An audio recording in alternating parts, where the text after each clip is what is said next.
নমস্কার, আমার নাম অরিন্দম খাঁ। আমি ইন্ডিয়ান ইনস্টিটিউট অফ সায়েন্সে একজন অ্যাসোসিয়েট প্রফেসর। আমি একটা কোর্স পড়াচ্ছি আজকাল, design and analysis of algorithms. Algorithm সাবজেক্টটা কম্পিউটার সায়েন্সের খুবই অপরিহার্য এবং মৌলিক বিষয়, কিন্তু এই বিষয়ের উপরে বাংলায় আমি খুব একটা ভিডিও দেখতে পাইনি। তাই আমার প্রচেষ্টা এটা বাংলায় এই বিষয়টাকে শেখানো। যদিও আমি মূলত আমার ইংরেজিতে লেখা স্লাইডটাকেই ব্যবহার করব, তাই প্রচুর ইংরেজি শব্দের অনুপ্রবেশ হবে। তা সত্ত্বেও আমার মনে হয় বাংলা ভাষায় পড়ানোর চেষ্টা করলে বাঙালি ছাত্রদের অনেক সুবিধা হতে পারে। তো আমি প্রাথমিকভাবে শুরু করছি ইংরেজি স্লাইড দিয়ে, এবং এখানে প্রচুর ইংরেজি শব্দের অনুপ্রবেশ হবে। পরিভাষা হিসেবে আমি মূলত ইংরেজি শব্দগুলো কি ব্যবহার করব, যেমন অ্যালগোরিদমস বা সিউডো কোড বা কম্পিউটার সায়েন্স। নতুন পরিভাষা আমি সৃষ্টি করছি না। ফলে এটার পরে যদি ছাত্রদের ভালো লাগে, আমি হয়তো বাংলাতেও স্লাইড দিয়ে শুরু করতে পারি। শুরু করা ডিজাইন অ্যানালিসিস অফ অ্যালগোরিদমস।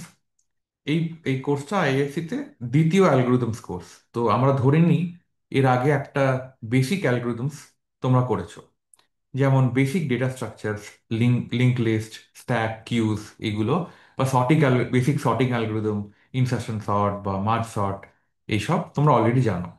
আমি চেষ্টা করব এগুলোর উপরও পরে কোনো ভিডিও পোস্ট করার, বাট আমি ধরে নিচ্ছি তোমরা অলরেডি ওগুলো জানো, এবং তার উপরে ভিত্তি করেই আমরা শুরু করছি। প্রথমে আমি পাঠ্যপুস্তকের ব্যাপারে বলি। আম, এই এই বিষয়টা যেহেতু খুবই মৌলিক বিষয় কম্পিউটার সায়েন্সের, প্রচুর টেক্সট বুক রয়েছে। আমি মূলত যেটা ফলো করি সেটা হচ্ছে ক্লাইনবার্গ অ্যান্ড টার্ডস। এই বইটাতে মূলত প্রবলেম সলভিং বা সমস্যার সমাধান করা এবং সেটার পিছনে একটা অন্তর্দৃষ্টি, ইনটিউশন থাকার ব্যাপারে খুবই ভালো ফোকাস রয়েছে।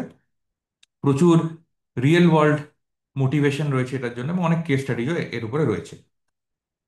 এটা তুলনামূলকভাবে সিএলআরএস এর তুলনায় কম ব্রেড। সিএলআরএস হচ্ছে দ্বিতীয় টেক্সট বুকটা, এবং এটাতে যে ইমপ্লিমেন্টেশনের উপরে ফোকাস সেটা অনেক বেশি ইনটিউশনের উপরে।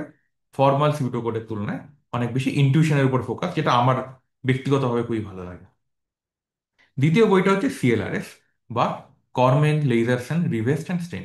এই দুটো বই ইন্ডিয়ান এডিশন রয়েছে, যেটা সস্তায় পাওয়া যেতে পারে, মানে খুব বেশি দাম নয় যেটা।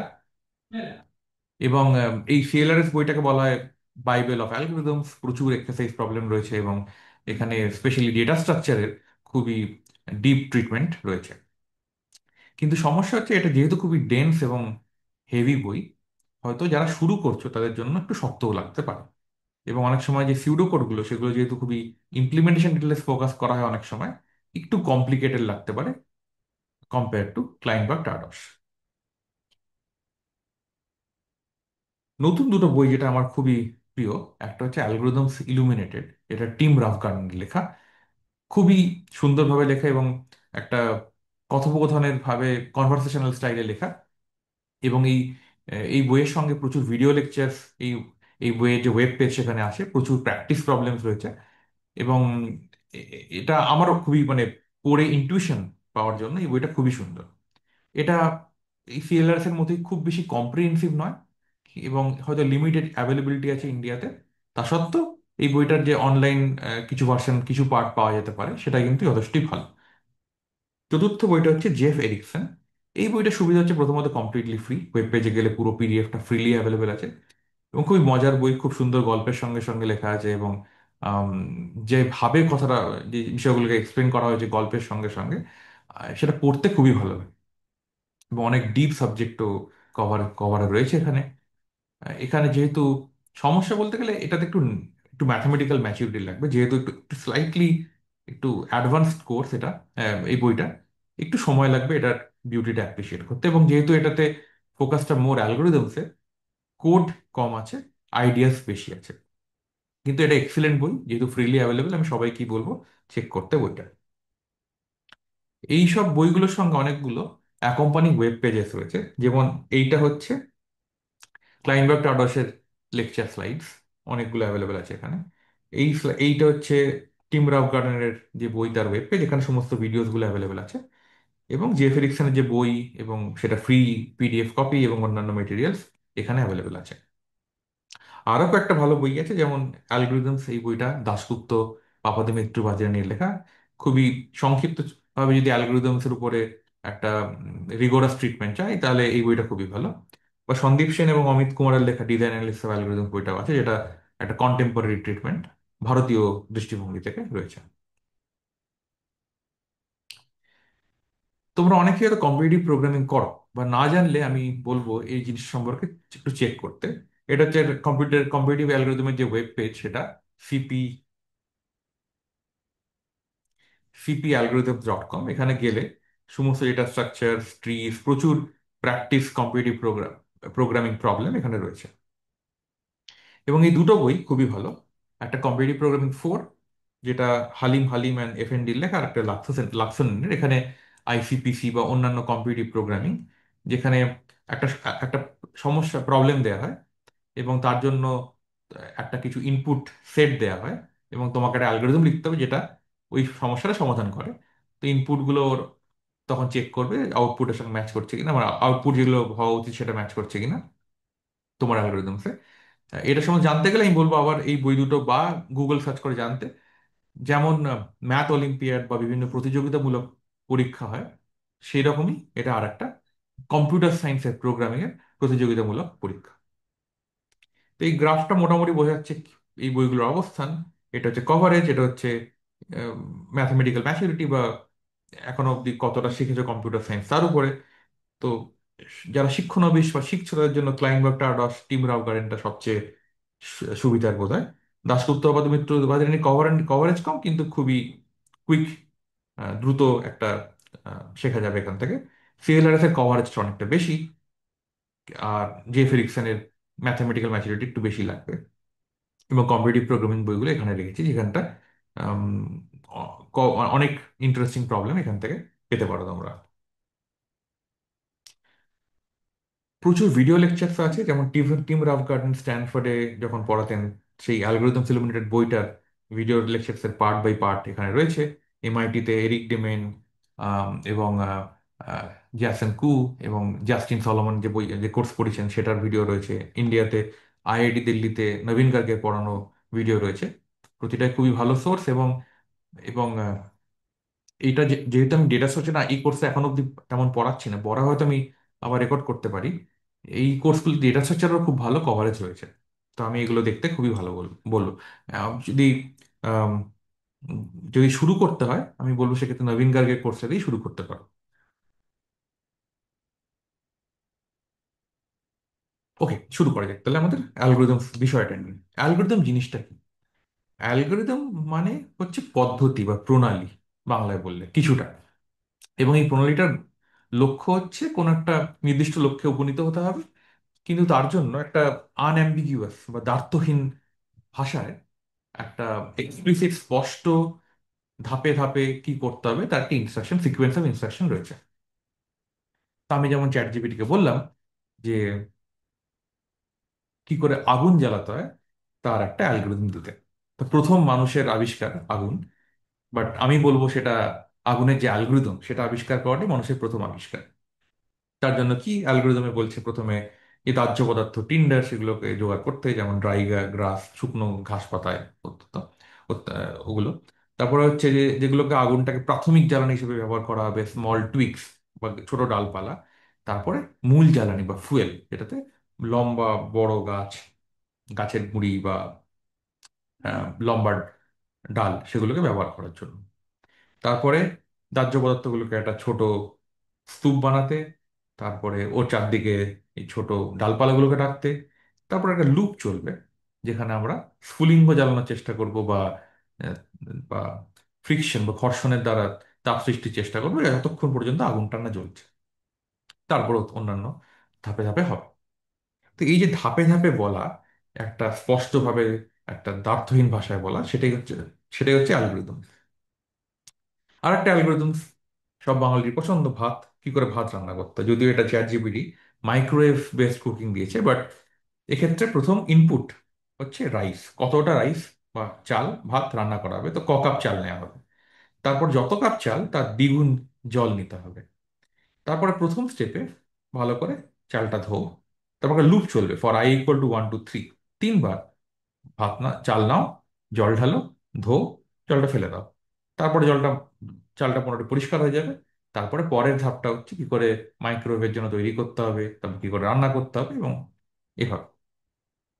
যদি আমরা দেখি এটার সঙ্গে কম্পিউটার সায়েন্সের একটা অ্যালগোরিদমসের তুলনা, দুটো ক্ষেত্রে একটা ইনপুট থাকে। এই ক্ষেত্রে যেমন ইনপুটটা হচ্ছে ইনগ্রিডিয়েন্ট, যেগুলো সেগুলো হচ্ছে ভাত, চাল এবং জল। একটা হার্ডওয়্যার থাকে, যে ক্ষেত্রে এটা হচ্ছে মাইক্রোওয়েভ ওভেন বা বাসনপত্র, এবং একটা সফটওয়্যার থাকে যেটা হচ্ছে অ্যালগোরিদম, যে রান্নার যে রেসিপিটা সেটা। এবং তার ফলে একটা আউটপুট বেরোয়, এটা হচ্ছে সেদ্ধ রান্না করা ভাত। তো এই যে ইনপুটকে আউটপুটে চেঞ্জ করা হচ্ছে, সেটা অ্যালগোরিদমসই করছে, একটা রেসিপি করছে। এবং ভালো রাঁধুনিকে, যা রাঁধার রেসিপিটা ভালো। রেসিপি তো জিনিসটা, আর্সেলানের বিরিয়ানি ফেমাস কেন? রেসিপির জন্য। সেই রকমই কোন কম্পিউটার সায়েন্টিস্ট ফেমাস? যার অ্যালগোরিদমস। অ্যালগোরিদমস একটা প্রবলেমকে সলভ করার জন্য মূল আম, আহ, মূল ডিস্টিংগুইশিং ফ্যাক্টর। এই কোর্সে আমরা যেটা নিয়ে কথা বলবো সেটা হচ্ছে অ্যালগোরিদমস। এবং এটা অঙ্ক বা গণিতের সঙ্গে কম্পিউটার সায়েন্সকে কানেক্ট করছে, সংযুক্ত করছে। প্রথম হচ্ছে এটা লেবম্ব বন, যেটা সবচেয়ে পুরনো একটা একটা আর্টিফ্যাক্ট, যেটা আহ, একটা নমুনা, যেটা যেটা আজ থেকে প্রায় 40,000 বছর আগে সাউথ আফ্রিকার কাছে সোয়াজিল্যান্ডে লেবম্বো পাহাড় আছে, সেখানে একটা বেবুন বাঁদরের ফিবুলা হাড়ে কিছু খাঁচ কাটা দাগ রয়েছে। এখানে মোট 29খানা দাগ রয়েছে, যেগুলো হয়তো যে চাঁদের যে চন্দ্রকলা যে 29টা ধাপ, সেগুলোকেই দেখাচ্ছে, যে প্রতি মাসের একটা গণনা করা বা কাউন্টিং করার একটা আর্টিফ্যাক্ট। তো এটা হচ্ছে সবচেয়ে পুরনো ম্যাথামেটিক্যাল আর্টিফ্যাক্ট। বাট যেহেতু কাউন্টিং বা গণনা করা হচ্ছে কম্পিউটার সায়েন্সেরই একটা অংশ, ফলে এটাকে কম্পিউটার সায়েন্সের আর্টিফ্যাক্টও বলা যেতে পারে। এই প্রসঙ্গে অনেকে বলতে পারে যে কম্পিউটার সায়েন্স তো খুব নতুন সাবজেক্ট, এটা তো কম্পিউটার তো 100 বছর আগে এসেছে খুব বেশি হলে। তাহলে এই যে অ্যালগরিদম সেটা কত পুরনো, বা কম্পিউটার সায়েন্স কত পুরনো? আমার মতে এই অঙ্ক এবং কম্পিউটার সায়েন্স দুটো একসঙ্গেই এসছে। তখন হয়তো কম্পিউটার সায়েন্স নামটা ছিল না, বাট দুটোই মানুষ যে আমাদের ফিজিক্যাল ওয়ার্ল্ড বা চারপাশের যে পারিপার্শ্বিক বিশ্বকে দেখছে, সেটাকে বোঝার জন্য, সেটাকে নিয়ে রিজনিং করার জন্য ম্যাথামেটিক্স বা গণিত যাতে অনেক বেশি একটা প্রুফ বেসড সিস্টেম থাকে, কোনো জিনিস লজিকের আর্গুমেন্ট থাকবে। আর অন্যদিকে কম্পিউটার সায়েন্সে অনেক বেশি ইনটুইশন থাকবে। এই দুটোকে কানেক্ট করছে অ্যালগোরিদম। তো ম্যাথ এবং কম্পিউটিং প্রায় 40,000 বছর ধরে একসঙ্গে বিরাজ করছে, আমাদের ফিজিক্যাল ওয়ার্ল্ডকে বোঝাতে বুঝতে আমাদের সাহায্য করছে। আরো কয়েকটা উদাহরণ দেখি আমরা। এটা হচ্ছে সুমেরের মাল্টিপ্লিকেশন টেবিল। প্রায় 2,600 বছর আগে সুমেরের সিরুপ সুরুপাক এই শহরে এইটা পাওয়া গেছিল, যেখানে কি করে গুণ করতে হবে, মাল্টিপ্লিকেশন করতে হবে, তার একটা টেবিল। এইটা হচ্ছে প্যাপিরাসের টুকরো, ইউক্লিডের এলিমেন্ট বইয়ের। গ্রিক গণিতজ্ঞ ইউক্লিড, আম, আমরা ছোটবেলায় যখন জ্যামিতি পড়ি, ইউক্লিডের জ্যামিতি থেকেই আমরা শিখি 2 dimensional geometry, Euclidean geometry. But উনি কিন্তু প্রথম অ্যালগোরিদমও দিয়েছেন একটা, সেটা হচ্ছে কোনো জিনিসের গসাগু, গ্রেটেস্ট কমন ডিভিজর কি করে বার করতে হয়। তো আমাদের প্রথম যে কম্পিউটেশনাল অ্যালগোরিদমটা আমরা পড়বো, সেটা ওই 2,000 বছরের পুরনো একটা প্রবলেম, কোনো সংখ্যা মৌলিক কিনা বা প্রাইম নাম্বার কিনা কি করে বার করবো। কোনো নাম্বার, একটা নাম্বার এন দেওয়া হয়েছে, ধরা যাক নাম্বারটা 31, 31। এবার নাম্বারটা প্রাইম কি প্রাইম নয়। মৌলিক সংখ্যা কোন সংখ্যাগুলো? যে সংখ্যাগুলো খালি এক এবং সেই সংখ্যা দিয়েই ভাগ করা যাবে, বিভাজ্য, এবং অন্য কোনো সংখ্যা দিয়ে বিভাজ্য নয়। তো আমরা দেখতে পারি যে নাম্বারটা এন হয়, 2 থেকে শুরু করে n-1 অব্দি প্রতিটা নাম্বার দিয়ে ভাগ করতে করতে যাব। 31-এর জন্য যেমন আমরা 2 দিয়ে ভাগ করব, 3 দিয়ে ভাগ করব, 4 দিয়ে ভাগ করবো, 30 অব্দি। এর মধ্যে যদি কোনো নাম্বার 31কে ভাগ করে দেয়, তার মানে ওটা প্রাইম নাম্বার নয়, 31 প্রাইম নাম্বার নয়। তার মানে কবার ভাগ করছি আমরা? এক্ষেত্রে নাম্বার যদি এন হয়, n-2 বা অলমোস্ট এন, এটাকে বলা হয় order of N number of Times আমরা ভাগ করছি। যদি আর একটু ভাবা যায়, তখন দেখতে হবে যে আম, যেটা আমরা হাই স্কুলেও পড়েছি, যে আমাদের পুরো n-1 অব্দি ভাগ করার দরকার নেই, যতক্ষণ পর্যন্ত ভাজকটা ভাগফলের থেকে ছোট থাকে ততক্ষণ ভাগ করতে করতে যায়। তাহলে রুট n অব্দি ভাগ করি, আমরা যদি থেমে যাই তাহলেই চলবে। কারণ কোনো সংখ্যা যদি যৌগিক সংখ্যা হয়, মৌলিক সংখ্যা না হয়, তাহলে তার যে ক্ষুদ্রতম ফ্যাক্টরটা সেটা রুট n থেকে ছোট হবে, ফলে আমরা ভাগ করতে পারি। বাট কম্পিউটার সায়েন্সে আমরা যখন ইনপুট নিয়ে কথা বলি, ইনপুটটা একটা বাইনারি ডিজিটে থাকে, 33 থাকবে, 1 1 1 1 1, পাঁচটা ওয়ান। এটা হচ্ছে 31-এর বাইনারি রিপ্রেজেন্টেশন। সেটা রাফলি, যদি নাম্বারটা স্মল এন হয়, log of small n number of bits থাকবে, যেটা আমি এখানে এন বলে ডিনোট করেছি। তো স্মল এন তার মানে 2 টু দি পাওয়ার n। এবং যে একটু ভালো অ্যালগোরিদম দেখলাম রুট n বার ভাগ করতে হচ্ছে, সেটা 2 টু দি পাওয়ার n/2। এই দুটোই কিন্তু এক্সপোনেনশিয়াল ইন ইনপুট। এই জিনিসটাকে এক্সপোনেন্ট, আমি এটার বাংলার করার চেষ্টা করছি না, এক্সপোনেনশিয়াল ইন ইনপুট হচ্ছে।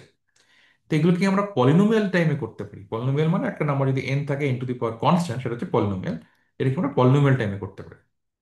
মানে যেমন অর্ডার n টু দি পাওয়ার 6-এ করতে পারি কিনা, বা লগ n টু দি পাওয়ার 6-এ করতে পারি কিনা। 2000 বছর পুরোনো প্রবলেম এবং খুবই মৌলিক সমস্যা, মৌলিক নাম্বার নিয়ে, মৌলিক সংখ্যা নিয়ে। এটা খুবই সাম্প্রতিক, 2002 সাল নাগাদ আইআইটি কানপুরের মনীন্দ্র আগরওয়াল, নীরাজ কায়াল এবং নিতিন সাক্সেনা তারা প্রমাণ করেন যে হ্যাঁ, এটা সম্ভব, আমরা পলিনোমিয়াল টাইমে প্রাইম নাম্বার পেতে পারি। এবং সেই সময় নীরাজ এবং নিতিন, এরা আন্ডার গ্রাজুয়েট স্টুডেন্ট ছিল আইআইটি কানপুরে, এই এই সমস্যার সমাধান করে। এবং তারপর ওরা গডেল প্রাইজ পায় এবং অনেক অনেক প্রচুর পুরস্কার পায়। এবং এটা ভারতীয়, আই থিঙ্ক, স্বাধীন ভারতবর্ষের সবচেয়ে বড় ম্যাথামেটিক্যাল রেজাল্ট। অ্যালগোরিদমসের সঙ্গে ইন্ডিয়ার বা ভারতবর্ষের কিন্তু একটা পুরনো কানেকশন রয়েছে। যেমন এই আল খোয়ারিজমি, ইনি একজন পার্সিয়ান পলিম্যাথ। উনি একটা বই লেখেন, কিতাব আল হিসাব আল হিন্দি। কিতাব মানে বই, হিসাব মানে কম্পিউটেশন বা গণনা, হিন্দি ইন্ডিয়ান। তো ভারতীয় গণিত নিয়ে উনি একটা বই লেখেন, যেটা পরে যে হিন্দু অ্যারাবিক নিউমেরালস, যে ভারতীয় যে সংখ্যা, সেগুলি আরবের মাধ্যমে পশ্চিমে পৌঁছায়। সেটার জন্য কিন্তু আল খোয়ারিজমির বইটা খুবই গুরুত্বপূর্ণ ছিল। এই বইটাই ল্যাটিনে নাম ছিল অ্যালগোরিদমি ডে নিউমেরো ইন্দোরাম। ফলে এই যে শব্দটা আল খোয়ারিজমি, ল্যাটিনে যেহেতু এটার নাম ছিল অ্যালগোরিদমি, সেই জন্য আমরা এই অ্যালগোরিদম ওয়ার্ডটা ওখান থেকে পেয়েছি। এবার প্রাচীন ভারতের যে গণিত ছিল, সেটা ছিল প্রসিডিউরাল, বা ধাপে ধাপে একটা পদ্ধতি বা প্রণালীর মাধ্যমে আমরা অঙ্কগুলো করতাম। যেমন গ্রিক ম্যাথামেটিক্সে অনেক বেশি ফোকাস ছিল প্রুফের উপরে, কোনো জিনিস কেন সত্যি, পিথাগোরাস থিওরেম, কিছু অ্যাক্সিয়ামস রয়েছে স্বতঃসিদ্ধ, সেখান থেকে উপনীত হওয়া একটা একটা কোনো থিওরেম স্টেটমেন্টে। কিন্তু ভারতীয় সভ্যতায় মূল লক্ষ্যটা ছিল সমস্যার সমাধান করা। যেমন এই বইগুলো, শুল্ব সূত্র, এটা বোধায়ন, অপস্তম্ভ, কাত্যায়ন, এরা 800 থেকে 200 বিসিতে লিখেছে। সেখানে কি করে একটা লাইনকে দুভাগ করতে হয়, বা কি করে লম্ব পারপেন্ডিকুলার ড্র করতে হয়, কি করে বর্গ বা রেক্ট্যাঙ্গেল বা চতুর্ভুজ কি করে ড্র করতে হয়, সেই সম্বন্ধে বিভিন্ন রকমের কনস্ট্রাকশন দেওয়া ছিল। এবং এই বইটা যেমন ছন্দশাস্ত্র, মাত্রবৃত্ত ছন্দশাস্ত্র, ছন্দ যেমন এক রকমের ছন্দ, বিভিন্ন রকমের ছন্দ দিয়ে আমরা কত রকম ভাবে কবিতা লিখতে পারি, সেইটা থেকেই অনেক কোয়েশ্চেন, যেগুলো রেকারশন বা ডিভাইড অ্যান্ড কনকোয়ার বা ডায়নামিক প্রোগ্রামিং, কম্পিউটার সায়েন্সের যে আহ, বিষয়গুলো, সেগুলোর একটা একটা আমরা দেখতে পাই। 3rd সেঞ্চুরি বিসি, তিন তৃতীয় শতক খ্রিস্টপূর্বাব্দে, এটা সম্বন্ধে আমরা দেখতে পাই পিঙ্গলার কাজে। এবং আরো অন্য অন্য অনেকেই রয়েছেন, হেমচন্দ্র এবং আম, রুদ্রতা, অন্যরা। তো এগুলো তো গেল অতীতের গল্প। বর্তমান কম্পিউটার সায়েন্সে অ্যালগোরিদমের অবস্থানটা কোথায়? তো এই নিয়ে দুটো মতামত রয়েছে। প্রথমটা হচ্ছে নিউয়েল, পার্লিস অ্যান্ড সাইমন। এরা হচ্ছেন তিনজনই Turing award winner. Turing award হচ্ছে কম্পিউটার সায়েন্সের নোবেল প্রাইজ। এদের মতে কম্পিউটার সায়েন্স হচ্ছে কম্পিউটারের স্টাডি, তার সঙ্গে অন্যান্য যে জিনিসপত্র এবং অ্যালগোরিদম, সেগুলো নিয়েও পড়াশোনা করা। কিন্তু অন্য একটা মতামত আছে, যেটার সঙ্গে আমি সহমত, সেটা হচ্ছে ডোনাল্ড কানুথের। এই কম্পিউটার সায়েন্স হচ্ছে অ্যালগোরিদমসের স্টাডি, এটা হচ্ছে অ্যালগোরিদমসের বিষয়, এবং তার সঙ্গে কিছু অন্যান্য জিনিস থাকবে যেমন কম্পিউটার। এবং কম্পিউটার সায়েন্সের যেটা ডিস্টিংগুইশিং ফ্যাক্টর, যেটা স্বতন্ত্র একটা বৈশিষ্ট্য, সেটা হচ্ছে তারা অ্যালগোরিদমিক থিঙ্কার, তাদের ভাবার পদ্ধতিটা খুবই অ্যালগোরিদমিক, যেটা অন্য বিষয়ের লোকেদের থেকে অনেকটা আলাদা। তাহলে আমরা অ্যালগোরিদম কেন পড়বো? প্রথমত, অ্যালগোরিদম হচ্ছে কম্পিউটার সায়েন্সের একটা ব্রাঞ্চ নয়, এটা হচ্ছে আত্মা, স্পিরিট অফ কম্পিউটিং। এবং এটা এখন, যেমন আজকালকার যে জ্যোতির্বিজ্ঞান বা অ্যাস্ট্রোনমি, সেটা কিন্তু দূরবীক্ষণের ভূমিকাটা মূল ভূমিকা না, তার সঙ্গে অনেক ডেটা অ্যানালিসিস বা অন্য অনেক কিছুই রয়েছে। যেমন আধুনিক জ্যোতির্বিজ্ঞান খালি দূরবীক্ষণ নিয়ে নয়, সেরকমই আধুনিক কম্পিউটার সায়েন্স শুধুমাত্র কম্পিউটার নিয়ে নয়, এটা বিভিন্ন বিষয়কে চেঞ্জ করছে। যেমন অঙ্ক, যেমন ফিজিক্স, পদার্থবিদ্যা, বায়োলজি এবং ইকোনমিক্স এবং বিভিন্ন বিষয়। যেমন গত বছরের যে কেমিস্ট্রি এবং ফিজিক্সের নোবেল প্রাইজ হলো, সেটা দুজনেই কিন্তু, তারা কিন্তু সবাই কম্পিউটার সায়েন্সের কাজের জন্য বা মেশিন লার্নিং অ্যালগোরিদমস এর কাজের জন্যই পেয়েছেন।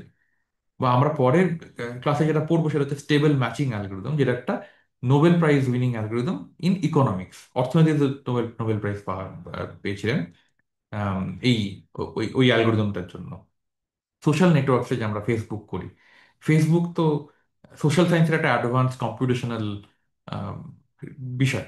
তো সেখানেও প্রচুর অ্যালগোরিদমিক কোয়েশ্চেন রয়েছে। এবার বায়োলজিতে কম্পিউটেশনাল বায়োলজি, বায়ো ইনফরমেটিক্স, সেক্ষেত্রেও অ্যালগোরিদমসের ভূমিকাটা অনস্বীকার্য। এবং অ্যালগোরিদম তো সব দিকে এখন, সর্বত্র। যেমন গুগল সার্চ যখন আমরা করছি, ইউটিউব যখন দেখি আমরা, তখন যে ভিডিওগুলো রেকমেন্ড হয়, বা নেটফ্লিক্সে যে ভিডিও রেকমেন্ড হয়, ফেসবুকে যে ফ্রেন্ড সাজেশনগুলো আসে, যখন আমরা ট্রেনের টিকিট বুক করতে যাই বা ফ্লাইট বুক করতে যাই, যখন উবারে বুক করি, বা আরো অন্যান্য যেগুলো হাই ফ্রিকোয়েন্সি ট্রেডিং বা ফটো এডিটিং, এইসব যে কাজগুলো, সবেতেই অ্যালগোরিদমস রয়েছে। যেমন সর্টিং, সার্চিং, এগুলো খুব বেসিক অ্যালগোরিদমস। তাছাড়া গুগলে যেমন যে অ্যালগোরিদম ব্যবহার হয়, সেটার নাম পেজ র্যাঙ্ক, বা কি করে কোন কোনো জায়গা থেকে অন্য জায়গায় যাব, সেটা হচ্ছে শর্টেস্ট পাথ অ্যালগোরিদম। প্রচুর সমস্যা, আম, যেগুলো কম্পিউটেশনাল অপটিমাইজেশন কোয়েশ্চেন, সেগুলোতে লিনিয়ার প্রোগ্রামিং অ্যালগোরিদম ইউজ হয়। বা মেশিন লার্নিং, যেটা মেশিন লার্নিং মূলত অনেক প্রচুর ডেটা রয়েছে, তার থেকে আমরা জানতে চাইছি, শিখতে চাইছি কিছু। তো ডেটা মানে হাই ডাইমেনশনাল অবজেক্ট, সেগুলো মানে মেট্রিক্স। তো মেট্রিক্স মাল্টিপ্লিকেশন, মেট্রিক্স ম্যানিপুলেশন আবার মেশিন লার্নিং এর একটা কোর এরিয়া। তো সব জায়গাতেই অ্যালগোরিদম হয়ে যাবে। ইভেন এই যে মেশিন লার্নিং এর যে লিনিয়ার রিগ্রেশন, লজিস্টিক রিগ্রেশন, কে নিয়ারেস্ট নেবার, ক্লাস্টারিং, এগুলো সবই অ্যালগোরিদম গত প্রশ্ন। আরেকটা বিষয় হচ্ছে যে চাকরি পাওয়ার জন্য বেশিরভাগ ক্ষেত্রে জব ইন্টারভিউতেই ডেটা স্ট্রাকচার অ্যান্ড অ্যালগোরিদমসে প্রশ্ন করা হয়। কারণ আমি আগে যেটা বললাম, যে অ্যালগোরিদমিক থিঙ্কিংটা একজন কম্পিউটার সায়েন্সকে ডিফাইন করে। তাই বিভিন্ন কোম্পানিও চেক করতে চায় এই অ্যালগোরিদমিক থিঙ্কিংটা কেমন আছে। এবং বিভিন্ন প্রোগ্রামিং ওয়েব পেজ আছে, যেমন TopCoder, CodeChef, HackerRank, এগুলোতেও যদি তোমার ভালো করতে যাও, টাইপিং স্পিড একটা খুব গুরুত্বপূর্ণ গুরুত্বপূর্ণ ফ্যাক্টর, দ্রুত টাইপ করতে শেখা, যা তুমি বলতে চাইছো। এবং প্রোগ্রামিং ল্যাঙ্গুয়েজ শেখা, জাভা বা সি প্লাস প্লাস বা পাইথন।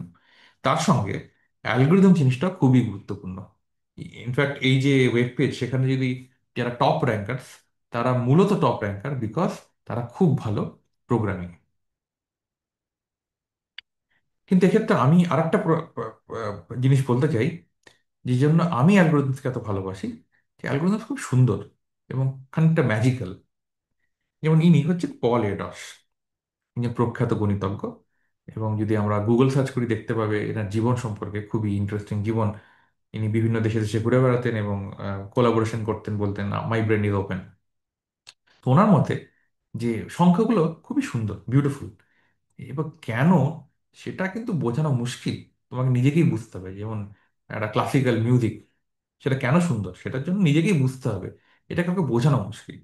উনি মনে করতেন যে ভগবান আছেন কি নেই সেটা আমি জানি না, কিন্তু একটা বই আছে যেখানে ভগবান সমস্ত সুন্দর অঙ্কগুলোকে লিখে রেখেছেন। তাই যখন কোনো প্রুফ খুব সুন্দর হতো, তখন উনি বলতেন, this is proof from the book. সেরকম আমি মনে করি অনেক অ্যালগোরিদমসও আছে, যখন আমরা এই কোর্সে দেখব, যেগুলো অ্যালগোরিদম ফ্রম দ্য বুক, তার একটা ম্যাথামেটিক্যাল এস্থেটিক রয়েছে। এই বিষয়টা আরেকটা জিনিসের জন্য সুবিধা দেয়, সেটা হচ্ছে আর্ট অফ কম্পিউটার প্রোগ্রামিং। এর একটা বই, যেটা ডোনাল্ড কানুথ লিখেছেন। যে এই কম্পিউটার প্রোগ্রামিং এর মধ্যে একটা আর্ট রয়েছে। এবং ওনার মতে অ্যালগোরিদমসের মাধ্যমে আমরা রিসার্চেও খুব দ্রুত যেতে পারি। কারণ কম্পিউটার সায়েন্স একটা তুলনামূলকভাবে আহ, নবীন বিষয়, এবং প্রচুর প্রশ্ন আছে যেগুলো আমরা এখনো পুরোপুরি জানি না। ফলে রিসার্চ জিনিসটা কি, রিসার্চ ডোনাল্ড কানুথ বলছেন যে মূলত এটা হচ্ছে আমাদের প্রশ্ন করা, একটা সমস্যা সমাধান করার জন্য জিজ্ঞেস করা, আমি যদি এটা চেষ্টা করি তাহলে কি হবে। যদি না হয় আমরা ওটা ভেঙে ভেঙে ছোট ছোট প্রশ্ন তৈরি করি, এবং তারপরে সেই ছোট প্রশ্নগুলোকে আমরা প্রথমে চেষ্টা করি সমাধান করতে, তার মাধ্যমে আমরা মূল প্রশ্নে উপনীত হই। তো এই বিষয়টা যখন আমরা পড়বো বিভিন্ন অ্যালগোরিদম শেখার সময়, আমরা চেষ্টাই করতে পারি যে আচ্ছা যদি এইভাবে না করে এইভাবে করি তাহলে কি এটা কাজ করবে। এই যে প্রশ্নগুলো করতে শিখবো আমরা, এটা আমাদের রিসার্চেও হেল্প করবে। এবং প্রচুর আমি রিসার্চ প্রবলেম পড়ানোর সময় চেষ্টা করবো দেয়ার, যেগুলো বিষয়গুলো পড়াচ্ছি সেগুলোতে এখন কারেন্ট রিসার্চ ফ্রন্টিয়ার কি, এখন আমরা কি জানি এই বিষয়টা সম্পর্কে, বেস্ট নোন বাউন্ডস কি, সেগুলো বলার চেষ্টা করব। আরো দুটো জিনিস নিয়ে বলার, একটা হচ্ছে কমপ্লেক্সিটি। অ্যালগোরিদমস আমরা একটা প্রবলেম সলভ করার চেষ্টা করছি, অন্যদিকে যদি কমপ্লেক্সিটি সেটা কতটা সলভ করা ডিফিকাল্ট বা তার যে কাঠিন্য সেটা বলার জন্যই আমরা কমপ্লেক্সিটিটা ব্যবহার করি। এই প্রসঙ্গে আরেকটা জিনিস বলা, সেটা হচ্ছে অপটিমাইজেশন। যে আমাদের যখন অপটিমাইজেশন জিনিসটা খুবই কমন আমাদের জীবনে, আমরা যখন কোনো জিনিসের জন্য কস্ট মিনিমাইজ করছি বা প্রফিট ম্যাক্সিমাইজ করছি, কোথায় আমরা খাবার দাবার কিনবো, কি করে কোনো জায়গায় যাব, কি করে কোন কোন ক্লাস নেব, এই সব করতে একটা অপটিমাইজেশন কম্পোনেন্ট আছে, যেখানে আমরা অনেকগুলো সম্ভাব্য সম্ভাবনা আছে খোঁজার, তার মধ্যে আমরা সবচেয়ে যে বেস্ট, যে অপটিমাল সলিউশন, সেটা খুঁজে বার করার চেষ্টা করছি। এখন যখন আমরা চাকরি করছি তখন দেখা গেল আমি একটা প্রবলেম পেলাম, মেশিন লার্নিং এর কাজ করছে। মেশিন লার্নিং যেটা বললাম আগে, আর হয়তো মেট্রিক্স ম্যানিপুলেশনের কোনো কাজ, দুটো মেট্রিক্স পাওয়া গেল এ অ্যান্ড বি, এগুলো 3x3 মেট্রিক্স। এবার আমার প্রশ্ন হচ্ছে যে এরকম কোনো ফাইনাইট সিকোয়েন্স আছে যার জন্য আমি এই দুটো মেট্রিক্সে মাল্টিপ্লাই করে ফাইনালি জিরো পেতে পারি কি পারি না। তো A B A B B B something, হয়তো 152 বার করার পরে জিরো হলো। এটা করা যাবে কি যাবে না, এই প্রশ্নটা বলা হয় মর্টাল ম্যাট্রিক্স। এবং দেখা গেছে এই প্রবলেমটা হচ্ছে আনডিসাইডেবল, ফল্টিং প্রবলেমের সঙ্গে কানেকশন আছে, তো এই প্রবলেমটা সলভই করা যাবে না। ইভেন টাইমটা সমস্যা নয়, এটা সলভেবল নয়, ইনফাইনাইট টাইম দিলেও এটা সলভ হবে না। অন্যদিকে একটা সমস্যা টিএসপি বা ট্রাভেলিং সেলসম্যান প্রবলেম, যেখানে একজন সেলসম্যান আছেন যিনি প্রত্যেকটা শহরে গিয়ে গিয়ে আবার তার মূল যে শহর সেখানে ফিরে আসতে চায়।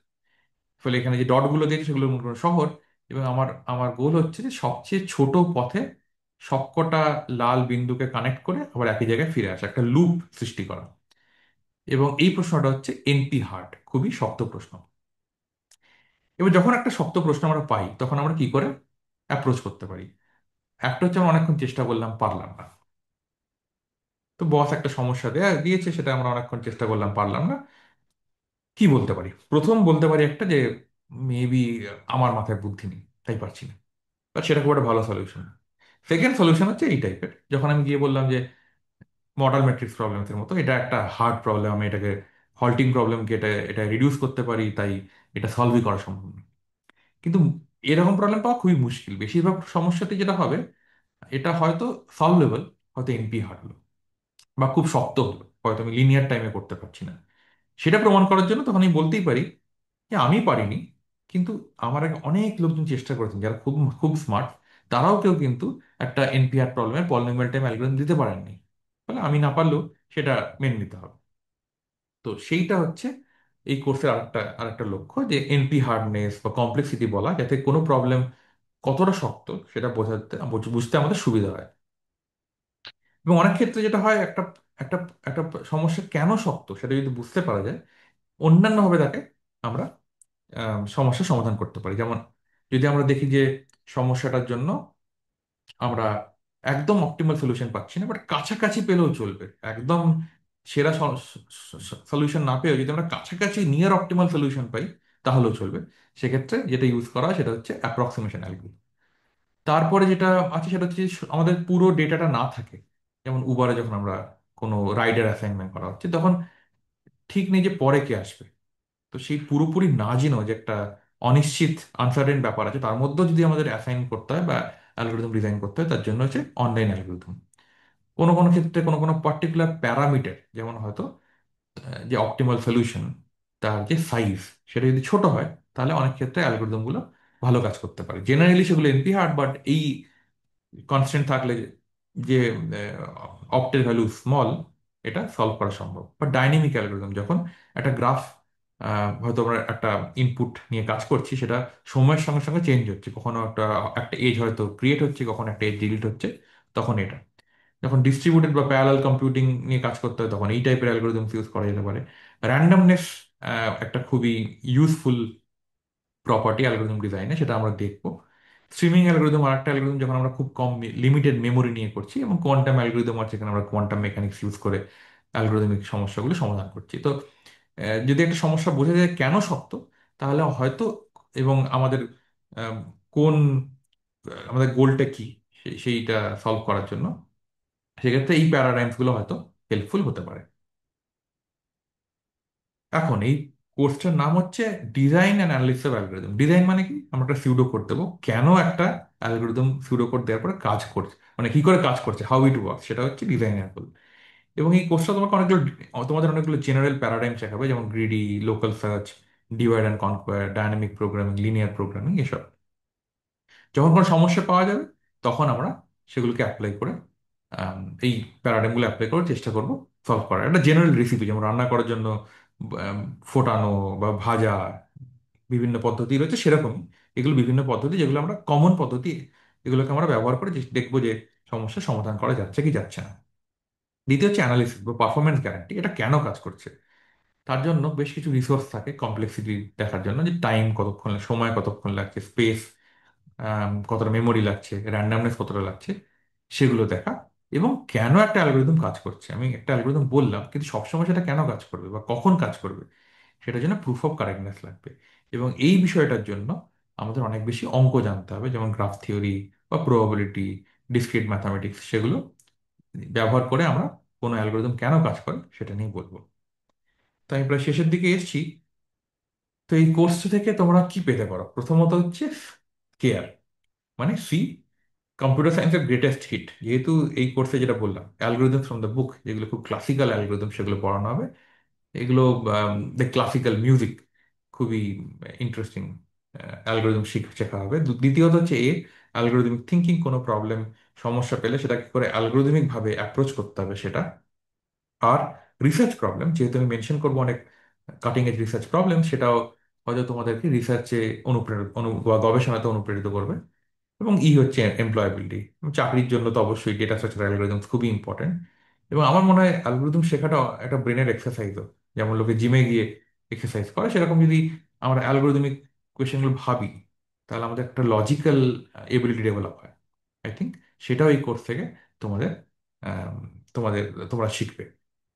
তো আমি এটা পড়া থেকে লক্ষ্য করলাম প্রচুর ইংরেজি শব্দ ব্যবহার করেছি, এবং আরেকটু হয়তো সময় নিয়ে প্রিপেয়ার করা উচিত ছিল, বাট ধৃষ্টতা, যাই হোক, আমার যা ভুলটা হচ্ছে সেটা ক্ষমা করবেন। এবং যা যে ক্ষেত্রে মনে হচ্ছে যে আরো ইমপ্রুভমেন্ট করা সম্ভব, এই কমেন্টে লিখে জানাবেন, যাতে পরবর্তী ভিডিওগুলোতে আমি আরো ভালোভাবে পড়াতে পারি। ধন্যবাদ।